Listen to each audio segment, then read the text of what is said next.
Hi friends, आप सभी का स्वागत है हमारे सॉल्यूशन एकेडमी में। आज हम लोग इस वीडियो में सीडीपी के लिए एक बहुत महत्वपूर्ण हम लोग चैप्टर पढ़ने जा रहे हैं, जिसका नाम है अभिप्रेरणा, मोटिवेशन। इससे आपको हर बार सीटेट में 1 नंबर का क्वेश्चन देखने को मिल जाता है और ये सीडीपी का एक बहुत महत्वपूर्ण चैप्टर भी है। तो हम लोग चलिए स्टार्ट करते हैं। मोटिवेशन, अभिप्रेरणा, और इससे आपको हर बार 1 नंबर का क्वेश्चन आराम से देखने के लिए मिल जाता है। ठीक है, देखते हैं मोटिवेशन, अभिप्रेरणा किसे कहते हैं। तो अभिप्रेरणा एक ऐसी आंतरिक शक्ति, जोश या जुनून है जो हमें क्या करता है कि वो लक्ष्य की प्राप्ति के ओर अग्रसर करता है। ठीक है, और उसे हम लोग अभिप्रेरणा या मोटिवेशन कहते हैं। जैसे आप इस टाइम पढ़ रहे हैं तो आपका मेन मकसद यही है कि 2025 जुलाई में जो सीटेट का एग्जाम होने वाला है उसके आप इस वीडियो को देख रहे हैं। ये आप आंतरिक रूप से अभिप्रेरित हैं। तो अभिप्रेरणा एक ऐसी आंतरिक शक्ति या बल, जोश, जुनून होता है जो व्यक्ति को लक्ष्य की ओर ले जाता है या अग्रसर करता है। जैसे पेपर पास करने के लिए इस टाइम इस वीडियो को आप देख रहे हैं तो आंतरिक रूप से अभिप्रेरित हैं। आपके अंदर जोश है, जुनून है कि हमको हर हाल में सीटेट 2025 जुलाई में हमको हर हाल में पास होना है। ठीक है, तो ये क्या है, आंतरिक रूप से आप अभिप्रेरित हैं। तो अभिप्रेरणा का 2 प्रकार होता है, आंतरिक अभिप्रेरणा और बाह्य अभिप्रेरणा, यानी इंटरनल मोटिवेशन और एक्सटर्नल मोटिवेशन। तो आप देखिएगा कि इंटरनल में आप अंदर से, आपके ऊपर कोई भी दबाव नहीं होता है, आपके अंदर से जोश जुनून होता है कि हमको, आपकी इच्छा होता है कि हमको पास होना है। ये क्या करता है, व्यक्तिगत या लक्ष्य की पूर्ति से प्रेरित होता है। ठीक है, वहीं बाह्य अभिप्रेरणा अगर देखें तो इसमें हम लोग बाह्य अभिप्रेरणा में पुरस्कार किसी को दिया जाए या किसी को दंड दिया जाए तो बाह्य अभिप्रेरणा के अंतर्गत आएगा। ठीक है, तो सीटेट पास करने के लिए आपको कोई तो दबाव दे नहीं रहा है, ना कोई आपको मार रहा है, ना पीट रहा है, ना कोई आपको दबाव दे रहा है, तो ये क्या है, आप आंतरिक अभिप्रेरणा, इंटरनल मोटिवेशन के अंतर्गत आएगा। वहीं बाह्य अभिप्रेरणा आप हिंदी इंग्लिश दोनों देखते जाइएगा, क्योंकि कभी कभी आपको कंफ्यूजन हो जाता है।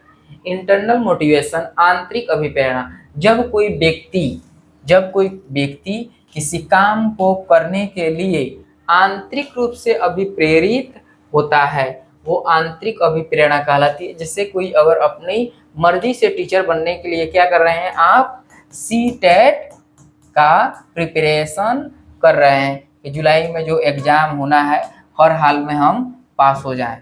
ठीक है, तो आंतरिक रूप से आप अभिप्रेरित हैं। या आप चाहते हैं बिहार सरकार के जो इतना बड़ा वैकेंसी आया है, आप पहले सीटेट पास होते या पहले टीचर ट्रेनिंग किए होते तो आसानी से इसमें आप ट्री4 में शामिल हो जाते हैं, जो ट्री4 आने वाला है। तो देखते हैं ये एक्सटर्नल मोटिवेशन, बाह्य अभिप्रेरणा, जब कोई व्यक्ति किसी काम को करने के लिए बाह्य रूप से या दूसरों के द्वारा अभिप्रेरित होता है तो वो बाह्य अभिप्रेरणा कहलाती है। जैसे बच्चों को सरकारी अध्यापक बनाने के लिए उसके पुरस्कार, दंड, प्रशंसा, लालच दिया जाए। अगर कोई आपको लालच देके कोई काम करा रहा है तो आप आंतरिक रूप से तो अभिप्रेरित नहीं है, आप लालच में, या आपको अगर दंड दिया जाए कि आप नहीं करोगे तो आपको मारा पीटा जाएगा, या कोई आपको लोभ दिया जा रहा है, तो वो बाह्य अभिप्रेरणा के अंतर्गत आएगा। आपको याद रखना है। आप देखिएगा कि क्वेश्चन में पूछ देता है पुरस्कार, ठीक है, दंड, प्रशंसा, कोई आपको, और लालच क्या है। ये अगर आपको दूसरे कोई दे रहा है, कोई आपको पुरस्कार दे रहा है, कह रहा है कि आप ये काम कर लीजिए, तो आपको बाह्य मोटिवेशन दिया जा रहा है कि हाँ आप ये काम करोगे तो आपको ये चीज़ मिलेगा। तो बच्चों को क्या करना है कि इंटरनल मोटिवेशन उसको देना है, ना कि बच्चे को ये कहें कि तुम पास नहीं होगे तो तुमको मारा पीटा जाएगा। मारना पीटा तो है नहीं, अब तुमको कोई चीज़ मिलेगा, जैसे टॉफ़ी मिलेगा, तो ये लालच दिया जा रहा है बच्चे को, या तुम नहीं पढ़ोगे तो तुमको मुर्गा बना दिया जाएगा, जैसे जनरली टीचर कर देते हैं। तो उसको दंड भी नहीं देना है और उसको प्रशंसा बार बार करेंगे। प्रशंसा कभी कभी किया जा सकता है लेकिन बार बार नहीं किया जा सकता। बच्चा को पुरस्कार, ये सब तो नेगेटिव पॉइंट है। टैग पॉइंट आपको टैग वीडियो में बहुत जल्दी लाऊंगा, तो आप देख लीजिएगा। तो न उसको पुरस्कार देना है, न पुरस्कार, दंड, प्रशंसा, ये सब अगर आप लालच दे रहे हैं तो उसको क्या कर रहे हैं कि बाह्य अभिप्रेरणा दे रहे हैं, एक्सटर्नल मोटिवेशन के अंतर्गत आ रहा है। तो ऐसा करना ठीक नहीं है। उस बच्चे को ऐसा बनाइए कि वो इंटरनल, वो खुद से चाहे कि हम खुद से ये काम करना चाहते हैं। ठीक है, ये यहाँ से आपको देखिएगा कि ये नेगेटिव पॉइंट है टैग के लिए। तो आप देखिएगा तो ये आपको ये एग्जाम में होता नहीं है, ध्यान रखेंगे। और कर शिक्षक बनने के लिए प्रेरणा को चुने। ठीक है, आंतरिक अभिप्रेरणा की बाह्य अभिप्रेरणा कौन सा हो सकता है? तो व्यक्तिगत संतोष और जुनून पर ध्यान केंद्रित करता है। बाह्य में पुरस्कार और प्रोत्साहन, किसी को लोभ दे रहे हैं, ध्यान केंद्रित करता है। तो टीचर बनने के लिए आप क्या है? आंतरिक रूप से अभिप्रेरित है। हाँ, अगर आपके गार्जियन आप पे दबाव डाल रहे हैं, आपको लालच दे रहे हैं, तो क्या हो जाएगा? उस टाइम वो आपको एक्सटर्नल मोटिवेशन के अंतर्गत आएगा। जैसे कि आप पढ़ रहे हैं तो आपको गार्जियन कहे कि तुम सीटेट पास कर जाओ तो तुमको बाइक दिलवा देंगे या कोई चीज़ दिलवा देंगे, तो मनपसंद की तुमको गाड़ी दिलवा देंगे या कोई भी चीज़ दिलवा दें, तो आपको क्या है? लालच दिया जा रहा है। तो लालच देना सही नहीं है। तो यही है, आप देखिएगा कि बाह्य अभिप्रेरणा के अंतर्गत कौन कौन सा आता है। तो पुरस्कार, प्रशंसा, दंड, प्रलोभन। आप किसी को लालच दे रहे हैं, लालच देकर किसी काम करा रहे हैं। ये देखिएगा, पुरस्कार में, पुरस्कार किसी कार्य को पूरा करने के लिए दिया जाए। जैसे कि आप इस टाइम वीडियो देख रहे हैं, ठीक है, और मैं सोच रहा हूँ कि आप वीडियो देख रहे हैं तो पहली बार चैनल पे आऊँ तो सब्सक्राइब कर लीजिए। तो ये मेरा क्या है? ये मेरा लालच हो गया है।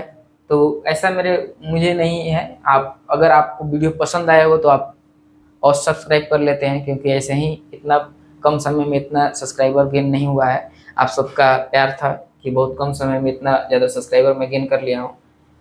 और प्रशंसा, सार्वजनिक मान्यता या प्रशंसा के लिए, किसी को उपलब्धि के लिए। आप देखिएगा, दंड किसी के लिए नकारात्मक होता है, बच्चों को करना नहीं है। और प्रलोभन, ये बाहरी मोटिवेशन है, और ये पुरस्कार दें, प्रशंसा करें, दंड दे या प्रलोभन हो, तो ये क्या है? बाह्य अभिप्रेरणा है, एक्सटर्नल मोटिवेशन है। हाँ,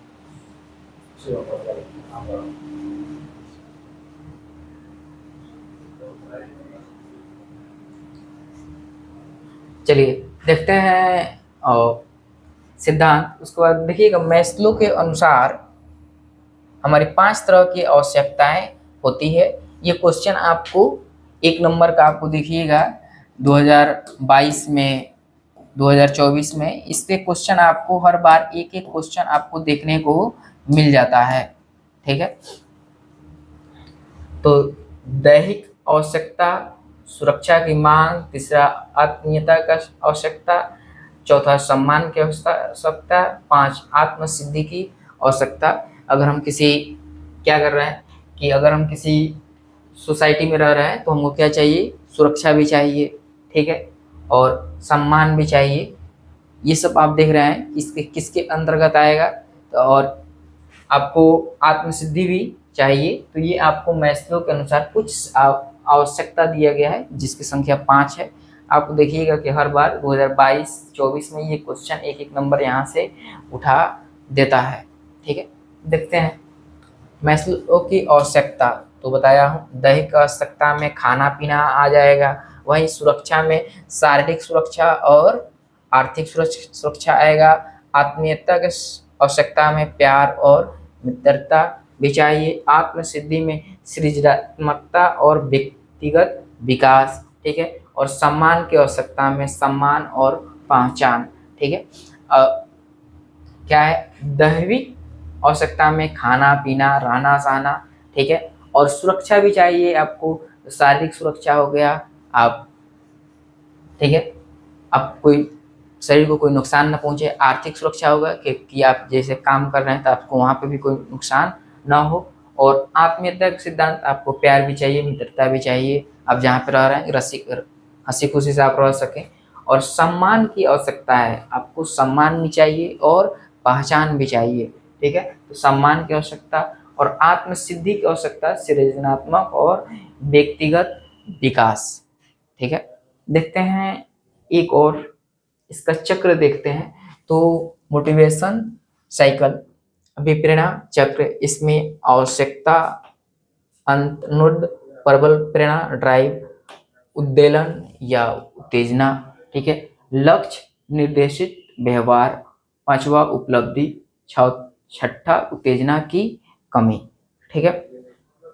अगर आप मेरे चैनल पर पहली बार आए तो चैनल को और सब्सक्राइब कर लीजिएगा और नेक्स्ट वीडियो के लिए बेल आइकन प्रेस करना मत भूलिएगा।